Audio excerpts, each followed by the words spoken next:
Morning.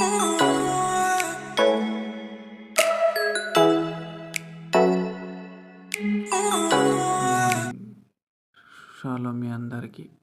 ఈ బుధవారం 28 August 24వ తారీఖు దేవుడిచ్చిన వాగ్దానం కీర్తనలు 103:18 ప్రకారం ఆయన కృప యుగయుగంలో నిలుచునని వాగ్దానం మనకు ఇవ్వబడి ఉన్నది. దేవుడు ఇచ్చిన ఈ వాగ్దానం బట్టి దేవునికి ఎంతగానో వందనాలు చెల్లిస్తున్నాం. ఆయన కృప యుగయుగంలో నిలుచును. కీర్తనలు 103:18.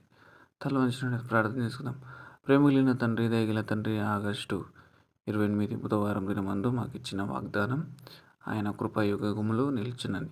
నీ కృప ఉంటే చాలు ఆయన ప్రభా. నీ కృపలో నీ దయలో మమ్మల్ని అందరినీ కూడా కాచి కాపాడమని, నీ ఆత్మతో నింపి బలపరచమని యేసు పరిశుద్ధంలో ప్రార్థిస్తున్నాను తండ్రి. Amen. Morning prayer. Shalom everyone. For prayer request from call me 9059405177. మీ అందరికీ దేవుడు దీవించి ఆశీర్వదించును గాక. నిండు నా వందనాలు తెలియపరుస్తున్నాను. God bless you all. ఎవరికి ఎవరు ఈ లోకములో ఎవరికి ఎవరు